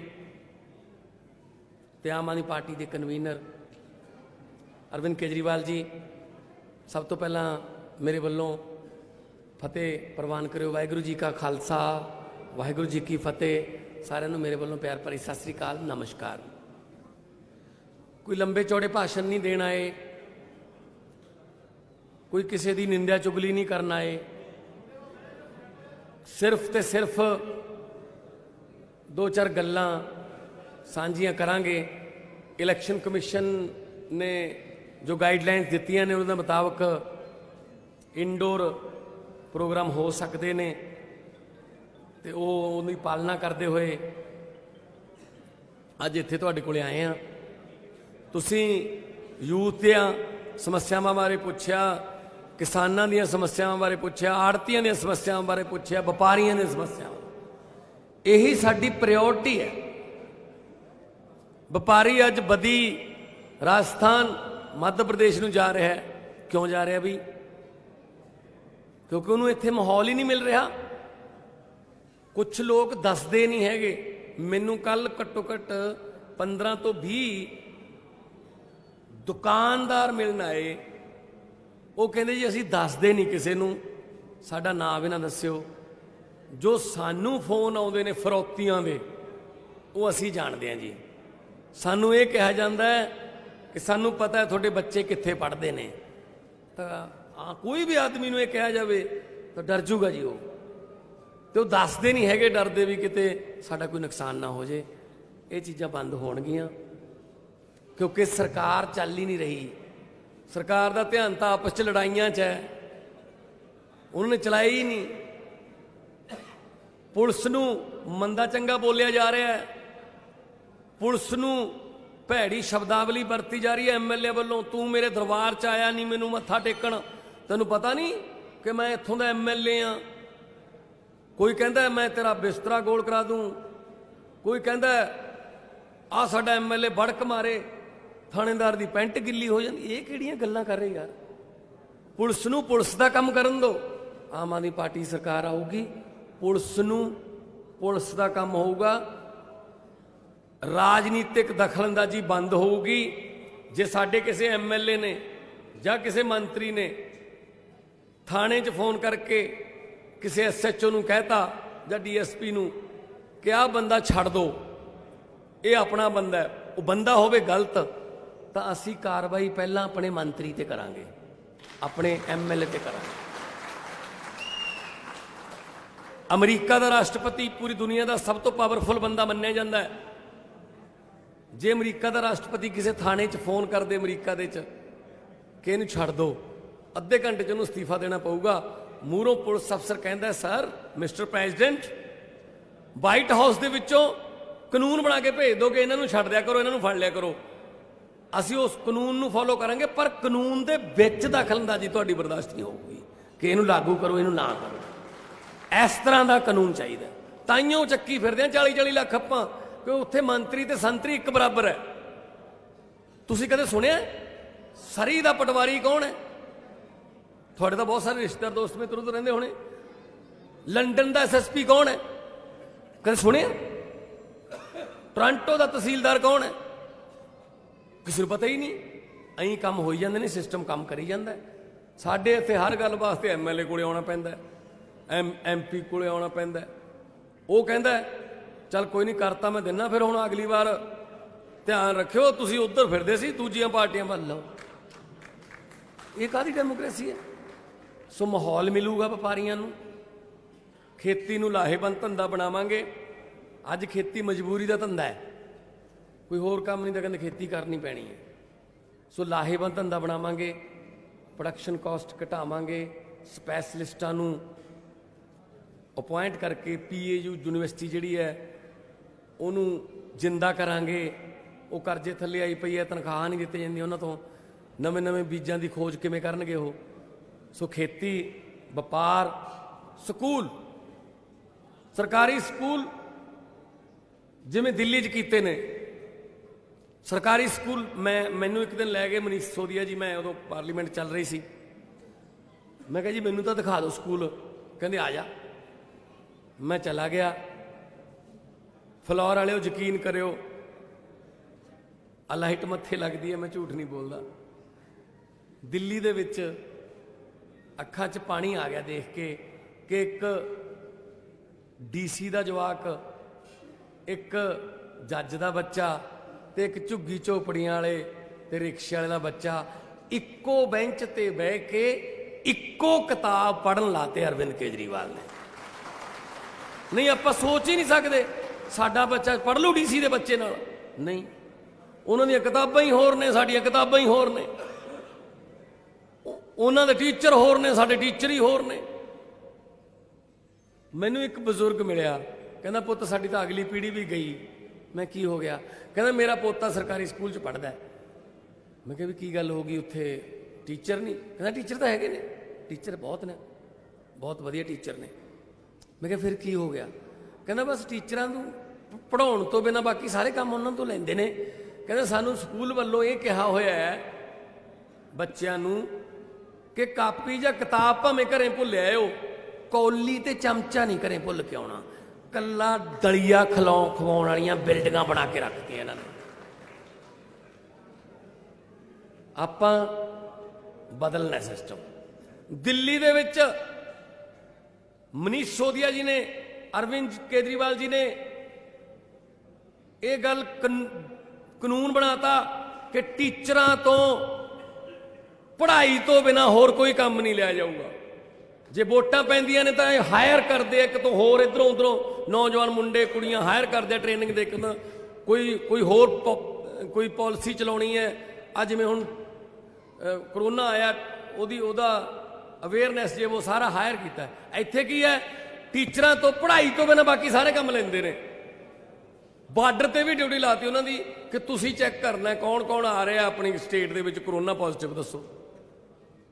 ਸੋ ਮਾਸਟਰਾਂ ਨੂੰ, ਟੀਚਰਾਂ ਨੂੰ ਬਣਦੀ ਇੱਜ਼ਤ ਮਿਲੂਗੀ, ਮਾਨ ਸਨਮਾਨ ਮਿਲੂਗਾ। 6-6 ਹਜ਼ਾਰ ਤੇ 4-4 ਹਜ਼ਾਰ ਤੇ 18-18 ਸਾਲਾਂ ਤੋਂ ਕੰਮ ਕਰ ਰਹੇ ਨੇ। ਜਿਨ੍ਹਾਂ ਨੂੰ ਆਪਣੇ ਭਵਿੱਖ ਦੀ ਚਿੰਤਾ, ਉਹ ਆਪਣੇ ਬੱਚਿਆਂ ਦਾ ਭਵਿੱਖ ਕਿਵੇਂ ਬਣਾਉਣਗੇ? ਪਹਿਲਾਂ ਟੀਚਰ ਦਾ ਭਵਿੱਖ ਸੇਫ ਕਰਾਂਗੇ, ਫਿਰ ਉਹੀ ਸਕੂਲ ਬਣਾਉਣਗੇ ਵਧੀਆ, ਹਸਪਤਾਲ ਬਣਾਉਣੇ ਨੇ। ਐਕਸਰੇ ਵਾਲੀਆਂ ਮਸ਼ੀਨਾਂ 'ਚ ਕਬੂਤਰਾਂ ਦੇ ਆਲਣੇ ਨੇ ਸਰਕਾਰੀ ਹਸਪਤਾਲਾਂ 'ਚ। ਅਸੀਂ ਕੀ ਕੀਤਾ? ਮੈਂ ਅੱਜ ਤੋਂ 10 ਕੁ ਸਾਲ ਪਹਿਲਾਂ ਦੀ ਗੱਲ ਹੋਊਗੀ, ਮੈਂ ਰਾਜਨੀਤੀ 'ਚ ਨਹੀਂ ਸੀਗਾ, 10-11 ਸਾਲ ਪਹਿਲਾਂ ਦੀ ਗੱਲ ਹੋਊਗੀ। ਸੀਐਮ ਸਾਹਿਬ, ਇੱਕ ਐਕਸੀਡੈਂਟ ਹੋਇਆ ਪਿਆ ਪਟਿਆਲੇ ਕੋਲੇ, ਮੁੰਡਾ ਜ਼ਖਮੀ ਸੀ। ਅਸੀਂ ਉਹਨੂੰ ਗੱਡੀ 'ਚ ਪਾ ਲਿਆ ਕਿ ਚਲੋ ਇਹਨੂੰ ਹਸਪਤਾਲ ਲੈ ਚੱਲਦੇ ਹਾਂ। ਤੇ ਮੈਂ ਡਰਾਈਵਰ ਨੂੰ ਕਿਹਾ ਕਿ ਆਪਾਂ ਰਜਿੰਦਰਾ ਹਸਪਤਾਲ ਇਹਨੂੰ ਦਾਖਲ ਕਰਾ ਦਿੰਦੇ ਹਾਂ। ਉਹ ਮੁੰਡਾ ਕਹਿੰਦਾ ਬਲੱਡ ਉਹਦਾ ਚੱਲੀ ਜਾਂਦਾ ਸੀ, ਉਹਨੂੰ ਅਸੀਂ ਪੱਟੀ ਜੀ ਕੱਪੜਾ ਜਿਹਾ ਰੱਖ ਲਿਆ ਸੀ। ਉਹ ਕਹਿੰਦਾ ਕਿਹੜੇ ਹਸਪਤਾਲ 'ਚ ਦਾਖਲ ਕਰਾਉਂਗੇ ਜੀ? ਮੈਂ ਕਿਹਾ ਸਰਕਾਰੀ 'ਚ। ਉਹਨੇ ਗੱਲ ਇਹੋ ਜਿਹੀ ਕਹੀ, ਮੈਨੂੰ ਸਮਝ ਨਾ ਆਵੇ ਮੈਂ ਤਾਂ ਕੀ ਜਵਾਬ ਦੇਵਾਂ। ਕਹਿੰਦਾ ਜੀ ਸਰਕਾਰੀ 'ਚ ਦਾਖਲ ਕਰਵਾਉਣ ਨਾਲੋਂ ਉੱਥੇ ਹੀ ਮਰ ਲੈਣ ਦਿੰਦੇ, ਮੈਨੂੰ ਮਰਨਾ ਹੀ ਹੈ। ਕਹਿੰਦਾ ਉੱਥੇ ਹੀ ਮਰ ਜਾਂਦਾ, ਮੈਂ ਹੁਣ ਉੱਥੇ ਜਾ ਕੇ ਕਿਹੜਾ ਮੈਨੂੰ ਕੋਈ ਪੁੱਛੂਗਾ। ਆਹ ਹਾਲ ਤੋਂ ਵਿਸ਼ਵਾਸ ਉੱਠ ਗਿਆ ਸਰਕਾਰੀ ਹਸਪਤਾਲਾਂ ਤੋਂ ਕਿ ਇੱਥੇ ਜਾ ਕੇ ਮਿਲੂ। ਉਹ ਕੀ ਹੈ, ਉਹ ਬਾਹਰ ਲਿਖ ਦਿੰਦੇ ਨੇ ਦਵਾਈਆਂ, ਬਾਹਰੋਂ 2500 ਦੀਆਂ ਦਵਾਈਆਂ ਕਿੱਥੋਂ ਲਿਆਊ ਗਰੀਬ। ਦਿੱਲੀ ਦੇ ਵਿੱਚ ਸਰਕਾਰੀ ਹਸਪਤਾਲ ਮਹੱਲਾ ਕਲੀਨਿਕ ਸਾਰਾ ਇਲਾਜ ਫ੍ਰੀ ਹੈ, ਕੋਈ BPL ਕਾਰਡ ਦੀ ਲੋੜ ਨਹੀਂ, ਕੋਈ ਲਾਲ ਕਾਰਡ ਦੀ ਲੋੜ ਨਹੀਂ, ਜਿਹੜਾ ਮਰਜ਼ੀ ਹੈ ਸਾਰਾ ਫ੍ਰੀ ਹੈ। ਤੇ ਇੱਕ ਵਾਰੀ ਕੀ ਹੋਇਆ ਦਿੱਲੀ 'ਚ, ਕਿਤੇ ਕੋਈ ਹਸਪਤਾਲ ਵਾਲੇ 2 ਰੁਪਈਆਂ ਦੀ ਪਰਚੀ ਕੱਟਣ ਲੱਗ ਗਏ ਕਿ ਦਵਾਈਆਂ ਲੈਣੀਆਂ 2 ਰੁਪਈਆਂ ਦੀ ਪਰਚੀ। ਮੁੱਖ ਮੰਤਰੀ ਸਾਹਿਬ ਨੂੰ ਪਤਾ ਲੱਗ ਗਿਆ, ਆਪ ਗਏ ਜੀ ਲਾਈਨ 'ਚ ਖੜੇ ਹੋ, ਕਹਿੰਦੇ ਤੁਸੀਂ 2 ਰੁਪਏ ਕਾਹਦੇ ਲੈ ਰਹੇ ਹੋ? ਇਹ 2 ਰੁਪਏ ਕਾਹਦੇ ਲੈ ਰਹੇ ਹੋ ਤੁਸੀਂ ਲੋਕਾਂ ਤੋਂ? ਉਹਨੇ 2 ਰੁਪਏ ਮਾਫੀ ਮੰਗੀ, 2 ਰੁਪਏ ਬੰਦ ਕੀਤੇ। ਇੱਕ ਮੁੱਖ ਮੰਤਰੀ ਉਹ ਹੈ ਜਿਹੜਾ ਲੋਕਾਂ ਦੇ 2 ਰੁਪਏ ਬਚਾਉਣ ਵਾਸਤੇ ਆਪ ਤੁਰ ਕੇ ਹਸਪਤਾਲ 'ਚ ਤੁਰ ਜਾਂਦਾ। ਆ ਦੂਜੇ ਆਪਣੇ ਵਾਲੇ ਨੇ 2-2 ਕਰੋੜ ਆਪਣਾ ਨੁਕਸਾਨ ਹੋ ਜੇ ਕੱਖ ਨਹੀਂ ਫਰਕ ਪੈਂਦਾ ਇਹਨਾਂ ਨੂੰ, ਆਪਦੇ ਮਹਿਲ ਉੱਚੇ ਕਰੀ ਜਾਂਦੇ ਆ, ਆਪਦੀਆਂ ਹੋਟਲ ਬਿਲਡਿੰਗਾਂ ਬਣਾ ਲੀਆਂ, ਸਭ ਬਣਾਈ ਫਿਰਦੇ। ਸੋ ਇਹਨਾਂ ਤੋਂ ਖਹਿੜਾ ਛਡਾਈਏ। ਸੋ ਮੈਂ ਕਿਉਂਕਿ ਆਪਾਂ ਤਾਂ ਬੋਲਦੇ ਹੀ ਰਹਿਣਾ, CM ਸਾਹਿਬ ਦਾ ਵੀ ਟਾਈਮ ਜਿਹੜਾ ਉਹ ਵੱਧ ਤੋਂ ਵੱਧ ਇਹਨਾਂ ਨੂੰ ਆਪਾਂ ਬੁਲਵਾਈਏ। ਔਰ ਇੱਕ ਗੱਲ ਦੀ ਗਰੰਟੀ ਲੈਂਦੇ ਹਾਂ ਕਿ ਪੰਜਾਬ ਨੂੰ ਦੁਬਾਰੇ ਪੰਜਾਬ ਬਣਾਵਾਂਗੇ, ਖਜ਼ਾਨਾ ਵੀ ਭਰਿਆ ਜਾਊਗਾ, ਕਰਜ਼ਾ ਵੀ ਲਾਹਾਂਗੇ, ਸਹੂਲਤਾਂ ਵੀ ਦੇਵਾਂਗੇ। ਕਿਉਂਕਿ ਲੋਕਾਂ ਨੂੰ ਇਹ ਉਮੀਦ ਹੁੰਦੀ ਹੈ ਕਿ ਮੇਰੇ ਟੈਕਸ ਦਾ ਪੈਸਾ ਜਿਹੜਾ ਹੈ ਉਹ ਮੇਰੇ ਉੱਤੇ ਹੀ ਵਾਪਸ ਆਵੇ, ਚਾਹੇ ਸਕੂਲਾਂ ਦੇ ਰੂਪ 'ਚ, ਚਾਹੇ ਬਿਜਲੀ ਦੇ ਰੂਪ 'ਚ, ਚਾਹੇ ਹਸਪਤਾਲਾਂ ਦੇ ਰੂਪ 'ਚ, ਇਨਫਰਾਸਟਰਕਚਰ ਦੇ ਰੂਪ 'ਚ, ਸੜਕਾਂ ਦੇ ਰੂਪ 'ਚ। ਸੋ ਇਹ ਜਿਹੜਾ ਪੰਜਾਬ, ਇਹ ਬਾਕੀ ਉਹਨਾਂ ਵਾਂਗੂ ਨਹੀਂ ਆਪਾਂ ਹੈਗੇ। ਉਹ ਲੜੀ ਜਾਂਦੇ ਨੇ, ਕੱਲ ਰਾਹੁਲ ਗਾਂਧੀ ਦੇ ਸਾਹਮਣੇ ਲੜੀ ਜਾਂਦੇ ਸੀ ਦੋਨੇ, ਉਹ ਕਹਿੰਦਾ ਮੈਨੂੰ ਬਣਾਓ, ਉਹ ਕਹਿੰਦਾ ਮੈਨੂੰ ਬਣਾਓ ਹੈ। ਸੋ ਉਹ ਮੈਨੂੰ ਬਣਾਓ ਤੈਨੂੰ ਬਣਾਓ ਦੇ ਚੱਕਰਾਂ 'ਚ ਨੇ, ਅਸੀਂ ਪੰਜਾਬ ਬਣਾਓ ਦੇ ਚੱਕਰਾਂ 'ਚ, ਅਸੀਂ ਤੁਹਾਨੂੰ ਬਣਾਉਣਾ ਕੁਛ ਨਾ ਕੁਛ। ਸੋ ਮੈਂ ਹੁਣ ਬੇਨਤੀ ਕਰਦਾ ਦਿੱਲੀ ਦੇ ਮੁੱਖ ਮੰਤਰੀ, ਆਮ ਆਦਮੀ ਪਾਰਟੀ ਦੇ ਕਨਵੀਨਰ ਅਰਵਿੰਦ ਕੇਜਰੀਵਾਲ ਜੀ, ਉਹ ਤੁਹਾਡੇ ਨਾਲ ਆ ਕੇ ਵਿਚਾਰ ਸਾਂਝੇ ਕਰਨ। ਜ਼ੋਰਦਾਰ ਤਾੜੀਆਂ 'ਚ ਅਰਵਿੰਦ ਕੇਜਰੀਵਾਲ।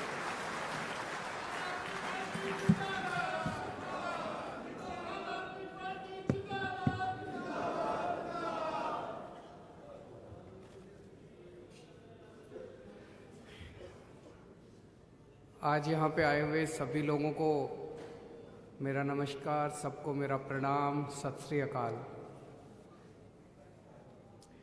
फिलौर हलके से हम लोगों ने प्रिंसिपल प्रेम कुमार जी को टिकट दी है। एक आम आदमी है,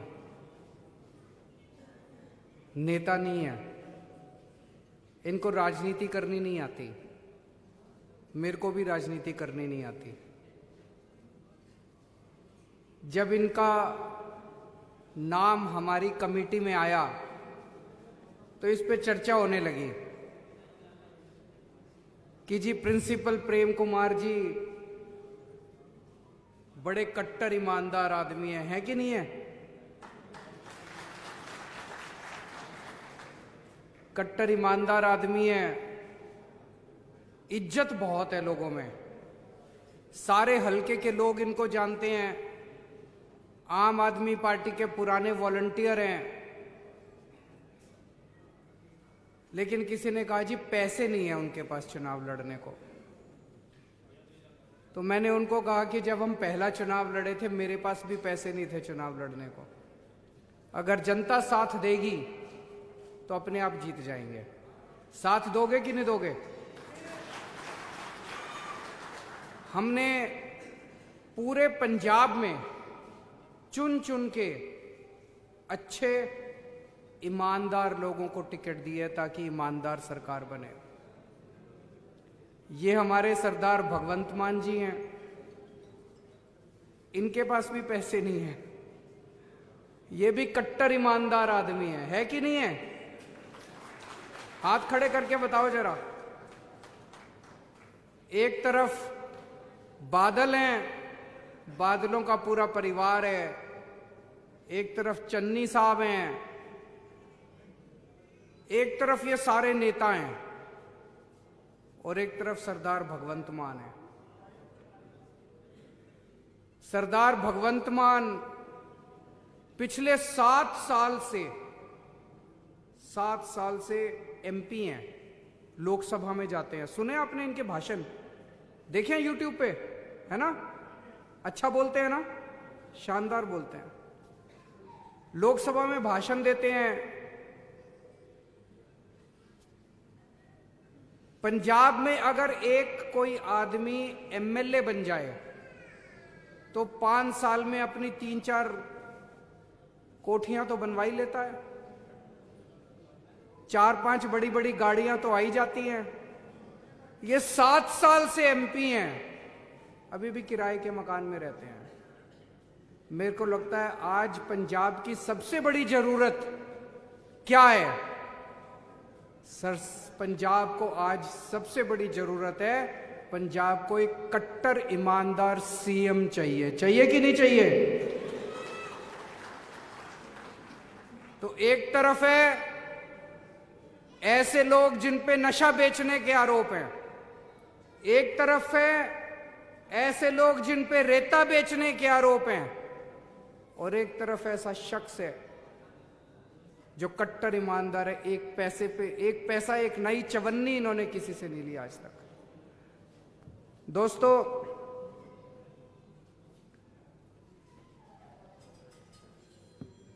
हमने मैंने और मान साहब ने दोनों ने बैठ के कई घंटों बात की है। हम लोगों ने कई घंटे कि पंजाब को कैसे बदलना है, पंजाब की खेती कैसे बदलनी है। कई किसानों से बैठ के हमने बात की, खेती कैसे बदलनी है, पंजाब की इंडस्ट्री कैसे वापस लेके आनी है। सारी इंडस्ट्री इन्होंने बाहर भेज दी। पंजाब के बच्चों को रोजगार कैसे देना, एक लड़की ने खड़े होकर पूछा था। पंजाब के बच्चे सारे बाहर जा रहे हैं और जो बच गए वो सारे नशा कर रहे हैं। पंजाब से नशा कैसे खत्म करना है, बेअदबी कैसे रोकनी है, बेअदबी करने वालों को सजा कैसे देखनी है। दिल्ली में हमने इतने शानदार स्कूल बनाए, पंजाब में शिक्षा कैसे ठीक करनी है। जैसे दिल्ली में ठीक की है ऐसे पंजाब में भी ठीक करेंगे। पंजाब में अस्पताल कैसे ठीक करने हैं, जैसे दिल्ली में अस्पताल ठीक किया ऐसे पंजाब में भी ठीक करेंगे। पंजाब की सड़कें कैसे ठीक करनी है, बिजली के बिल, कितने बिजली के बिल आते हैं आपके, कितनी महंगी है बिजली। दिल्ली में 24 घंटे बिजली आती है और फ्री में बिजली आती है। पंजाब में भी अब फ्री में बिजली देंगे, 24 घंटे बिजली देंगे। ये पूरा प्लान हम लोगों ने कई घंटे बैठ के बनाया है। लेकिन ये सारा प्लान तभी सफल होगा जब पंजाब के अंदर ईमानदार सरकार आएगी, कट्टर ईमानदार सरकार आएगी। इन लोगों ने 1966 में पंजाब अलग सूबा बना था, तब से लेके आज तक 26 साल कांग्रेस की सरकार रही, 19 साल बादल परिवार की सरकार रही। इन दोनों ने, कांग्रेस ने और अकाली दल ने मिलके पंजाब को लूट लिया। इनकी सरकार आती है, वो उनके खिलाफ कोई एक्शन नहीं लेते। उनकी सरकार आती है, ये इनके खिलाफ को, दोनों लूटते हैं। आज पंजाब को एक ही जरूरत है कि कट्टर ईमानदार सरकार चाहिए। चन्नी साहब पे आरोप लग रहे हैं कि चन्नी साहब रेता चोरी करते हैं। उनके घर पे ईडी की रेड हुई, उनके रिश्तेदारों के घर पे बड़े बड़े नोटों की गड्डियां मिली। देखिए आप लोगों ने, बड़े बड़े नोटों की गड्डियां मिली उनके घर पे। 111 दिन मिले थे उनको, 111 दिन में भी उन्होंने कमाल कर दिया। 111 दिन भी नहीं छोड़े उन्होंने।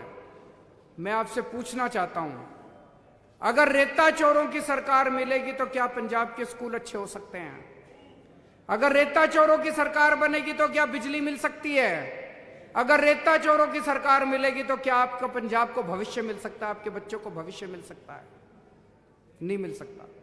आज आपको कट्टर ईमानदार सरकार चाहिए, ऐसे प्रिंसिपल प्रेम कुमार जैसे एमएलए चाहिए और सरदार भगवंत मान जैसे सीएम चाहिए। मैं बाबा साहब अंबेडकर जी का बहुत बड़ा फैन हूं। फैन नहीं हूं, भक्त हूं उनका। मैं पूजा करता हूं उनकी।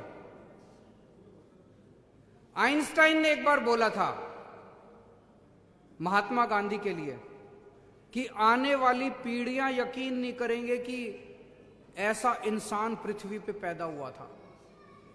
यह बात मैं बाबा साहब अंबेडकर के लिए बोलना चाहता हूं कि आने वाली पीढ़ियां यकीन नहीं करेंगी कि बाबा साहब अंबेडकर जैसा इंसान इस पृथ्वी के ऊपर पैदा हुआ था।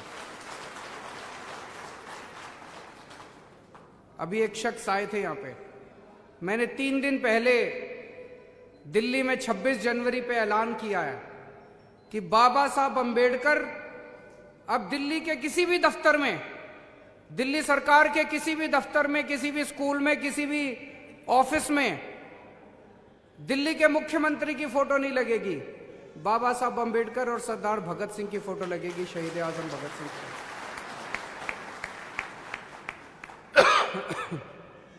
वो शख्स चाह रहे थे कि पंजाब में अगर हमारी सरकार बनती है तो पंजाब में भी ऐसे होना चाहिए, पंजाब में भी ऐसे होगा। और 1-2 दिन के बाद मैं और सरदार भगवंत मान इसको प्रेस कॉन्फ्रेंस करके ऐलान करेंगे इसको। बाबा साहब अंबेडकर ने एक छोटे से परिवार से आते हैं। बाबा साहब अंबेडकर बहुत गरीब परिवार से, उन्होंने बड़ा संघर्ष किया, लेकिन उन्होंने 2-2 पीएचडी की डिग्री ली विदेशों से। उन्होंने अमेरिका से और इंग्लैंड से 2 विदेशों से पीएचडी की डिग्री ली। अपनी जिंदगी में उन्होंने सबसे बड़ी तवज्जो पढ़ाई को दी। उन्होंने कहा कुछ भी करो लेकिन अपने बच्चों को अच्छी शिक्षा देना। उनका सपना था कि ऐसा देश होना चाहिए आजादी के बाद जिसमें अमीरों के और गरीबों के बच्चों को एक जैसी अच्छी शिक्षा मिले, हर बच्चे को अच्छी शिक्षा मिले। आज 70 साल के बाद बाबा साहब का सपना पूरा नहीं हुआ, लेकिन मैंने कसम खाई है कि बाबा साहब का सपना हम पूरा करेंगे, हर बच्चे को अच्छी शिक्षा देंगे। और दिल्ली में हम उनका सपना पूरा कर रहे हैं।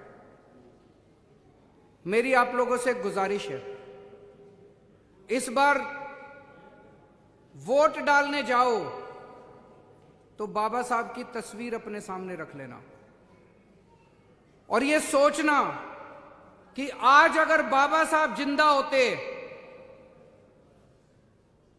तो वो किसको वोट देते। एक तरफ रेता चोर है, एक तरफ नशा बेचने वाले हैं और एक तरफ कट्टर ईमानदार भगवंत मान है। अगर आज बाबा साहब अंबेडकर जिंदा होते तो वो किसको वोट देते? नशा बेचने वालों को वोट देते, रेता चोरों को वोट देते कि ईमानदार भगवंत मान को वोट देते? मैं आपसे पूछना चाहता हूं, किसको वोट देते बाबा साहब अंबेडकर? वही करना जो बाबा साहब अंबेडकर करते। सोचना जिस दिन वोट डालने के लिए जाओ उनकी तस्वीर अपनी आंख बंद कर लेना, आंख बंद करके उनकी तस्वीर अपने सामने लेके आना और सोचना कि बाबा साहब अंबेडकर अगर जिंदा होते तो क्या करते। दोस्तों, ये चुनाव कोई मामूली चुनाव नहीं है। आज तक अपने पास विकल्प नहीं था। वोट डालने जाते थे, एक बार कांग्रेस को दे आते थे, 5 साल कांग्रेस वाले लूटते थे, अगली बार गुस्से में आके अकाली दल को वोट दे देते थे, फिर 5 साल अकाली दल वाले लूटते थे, फिर अगली बार गुस्से में आके कांग्रेस को। हमारे पंजाब का तो भविष्य आज तक कभी नहीं बना। इस बार वाहिगुरु जी के आशीर्वाद से, रब के आशीर्वाद से, ऊपर वाले के आशीर्वाद से एक ईमानदार पार्टी आई है। हम लोगों ने दिल्ली में खूब अच्छा काम करके दिखाया है। दिल्ली के लोगों ने हमको एक मौका दिया था। पंजाब के लोगों से अपील है, आपने 26 साल कांग्रेस को दे दिए, 19 साल आप लोगों ने अकाल बादल परिवार को दे दिए, 5 साल, बस 5 साल मांग रहे हैं आप। 5 साल केजरीवाल और भगवंत मान की जोड़ी को देके देखो, पंजाब को खुशहाल कर देंगे।